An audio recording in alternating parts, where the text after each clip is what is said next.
अस्सलामुअलैकुम दोस्तों, आज की इस वीडियो में मैं बात करने वाला हूं इटरेटिव मॉडल के एडवांटेज और डिसएडवांटेज के बारे में। इससे पहले की वीडियो में मैं डिस्कस कर चुका हूं कि इटरेटिव मॉडल क्या होता है। तो जिन लोगों ने वो वीडियो नहीं देखी वो वीडियो देख सकते हैं। तो अब बगैर टाइम ज़ाया किए चलिए शुरू करते हैं। Advantage of iterative model. इसके एडवांटेज को शुरू करने से पहले मैं थोड़ा सा कॉन्सेप्ट फिर से बताता चलूँ कि इटरेटिव मॉडल होता क्या है। असल में जब भी कोई सॉफ्टवेयर बनाया जाता है तो शुरू में उस सॉफ्टवेयर को स्मॉल स्केल पे बनाया जाता है, यानी कि कम फीचर्स ऐड होते हैं और उसी प्रोसेस को, जिस प्रोसेस के तहत वो सॉफ्टवेयर बनाया था, उसी प्रोसेस के तहत दोबारा से सॉफ्टवेयर के अंदर न्यू से न्यू फीचर ऐड किए जाते हैं। और ये काम तब तक किया जाता है जब तक कि हमारा इंटेंडेड सॉफ्टवेयर बन नहीं जाता। जैसे ही हमारे मकसद का सॉफ्टवेयर मुकम्मल हो गया तो फिर इस काम को मुकम्मल कर दिया जाता है। तो ये है इटरेटिव मॉडल। तो अब इसके एडवांटेज की बात करते हैं। Quick software is released during early phase of life cycle. कहता है कि पहले स्टेप में ही जब प्रोसेस को शुरू में स्मॉल स्केल पे बनाया जाता है तो सॉफ्टवेयर को रिलीज़ कर दिया जाता है बना के। यानी कि मान ले कि मैंने एक सॉफ्टवेयर बनाया लेकिन उसके अंदर ज़्यादा फीचर्स ऐड नहीं किए और मैंने उस सॉफ्टवेयर को बनाते ही रिलीज़ कर दिया। क्या हुआ फिर? आहिस्ता आहिस्ता फिर मैं उसके अंदर फ़ीचर्स ऐड करता जाऊंगा। जैसा कि आप देख सकते हो कि फ़ेसबुक 2004 में कैसी थी और आहिस्ता आहिस्ता उसके अंदर फ़ीचर्स न्यू से न्यू ऐड होते जा रहे हैं, न्यू से न्यू फंक्शंस आते जा रहे हैं, फ़ीचर्स आते जा रहे हैं। तो ये एक इटरेटिव मॉडल के तौर पर हम इस चीज़ को देख सकते हैं कि इटरेटिव मॉडल क्या है। इस मॉडल के तहत हम एक ऐसा सॉफ्टवेयर बनाते हैं जिसमें उसी प्रोसेस को दोहराते हुए न्यू से न्यू फीचर हम ऐड करते जाते हैं। तो इसका ये बड़ा एक एडवांटेज है कि सॉफ्टवेयर को स्मॉल स्केल पे बनाया जाता है और उसी वक्त जो है रिलीज़ कर दिया जाता है। Less costly to change requirements as compare to other model. अगर मेरे पास कोई यूज़र आया है और आके मुझसे सॉफ्टवेयर बनवाने को कहता है, मैं उसे सॉफ्टवेयर बना के देता हूँ और 10 दिन के बाद वो फिर आता है, मैंने सॉफ्टवेयर उसका बना दिया, 10 दिन के बाद फिर आता है और अपनी रिक्वायरमेंट्स उसकी थोड़ी सी चेंज होती हैं, तो वो मुझे बताता है कि ये फ़ीचर्स भी ऐड करो। तो इसके लिए इतने ज़्यादा पैसा नहीं लगेगा, इतनी ज़्यादा कॉस्ट नहीं लगेगी। इसलिए कहता है कि रिक्वायरमेंट्स जब चेंज हो जाएं तब भी इतना ज़्यादा कॉस्टली नहीं है इटरेटिव मॉडल। हम आसानी से सॉफ्टवेयर के फीचर्स को चेंज कर सकते हैं। Easier to develop and test when iteration are small. कहता है कि जब स्मॉल स्केल का होगा, छोटे स्केल का होगा, इसको मैनेज करना, इसको डेवलप करना बहुत ही आसान होगा। Customer can give feedback quickly.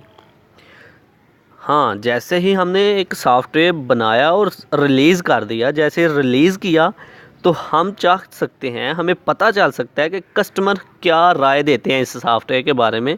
तो हम कस्टमर से फीडबैक जो है जल्द ले सकते हैं। Risk are identified and resolve during iteration. मान ले कि मैंने जब फर्स्ट प्रोसेस किया और स्मॉल स्केल पे सॉफ्टवेयर बनाया, उस सॉफ्टवेयर को बनाने के बाद जब मैंने दूसरा प्रोसेस करना शुरू किया तो जाहिर है जब मैंने दूसरी बार इसको फ़ीचर ऐड करूँगा तो पहली बार जो सॉफ्टवेयर बनाया हुआ था उसे पहले फिर से देखूँगा। जैसे ही देखूँगा अगर कोई उसमें रिस्क रह गया हुआ, कोई एरर रह गया हुआ तो उसको भी मैं इम्प्रूव कर दूँगा। तो इसलिए कहता है risk are identifies and resolve during iterations.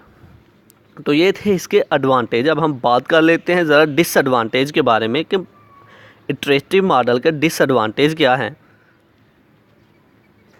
तो डिसएडवांटेज ऑफ इटरेटिव मॉडल क्या होता है कि इटरेटिव मॉडल में बहुत ज़्यादा रिसोर्सेज की ज़रूरत होती है। इटरेटिव मॉडल के लिए जब भी कोई प्रोजेक्ट जो हम बनाने जा रहे हैं, जो सॉफ्टवेयर हम बनाने जा रहे हैं, जो प्रोजेक्ट हमने पकड़ा हुआ है, उसके लिए एक स्किल्ड एक्सपीरियंस्ड आदमी की ज़रूरत है। अदरवाइज़ प्रोजेक्ट में काफ़ी ज़्यादा पैसा लगेगा, काफ़ी कॉस्टली होगा। तो ये छोटे प्रोजेक्ट के लिए सूटेबल नहीं है इटरेटिव मॉडल छोटे प्रोजेक्ट के लिए भी सूटेबल नहीं है। और जैसे ही कोई कस्टमर या फिर यूज़र हमारे पास अपनी रिक्वायरमेंट्स लेके आता है, पहली बार आता है और हम उसे बना के देते हैं और फिर से आता है अपनी रिक्वायरमेंट को चेंज करवाने के लिए, तो उसके लिए भी काफ़ी ज़्यादा टाइम लगेगा।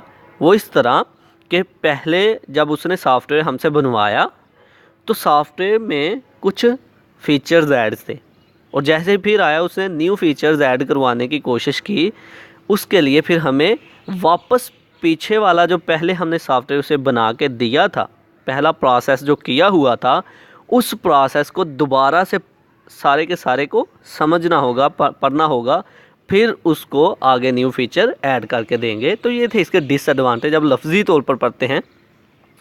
Comparatively more resources are required, कहता है कि बहुत ज़्यादा रिसोर्सेज रिक्वायर्ड होते हैं दूसरे मॉडल की निस्बत। Skilled manager is needed to manage, otherwise project costing is increased. Experienced आदमी की ज़रूरत है, अदरवाइज़ प्रोजेक्ट जो है बहुत कॉस्टली हो जाएगा। It is not suitable for smaller project, ये छोटे प्रोजेक्ट के लिए सूटेबल नहीं है। डिफाइनिंग इंक्रीमेंट में required definition of complete system, जैसे ही अगर हम प्रोजेक्ट के अंदर न्यू फीचर हम ऐड करने की कोशिश करेंगे तो इसके लिए ज़रूरी है कि हमें पता होना चाहिए इसके अंदर पहले से कौन से फीचर्स थे, तो उसको भी दोहराना पड़ेगा। तो ये इसके ड्रॉबैक है, ये इसके डिसएडवांटेज हैं। तो ये था आज का हमारा लेक्चर जिसमें हमने बात की इटरेटिव मॉडल के एडवांटेज और डिसएडवांटेज के बारे में। आई होप कि आप लोगों को मेरी ये वीडियो पसंद आई होगी। Like this video, share this video and comment below this video if you have any question. Thanks for watching. Subscribe focus group. अल्लाह हाफिज़।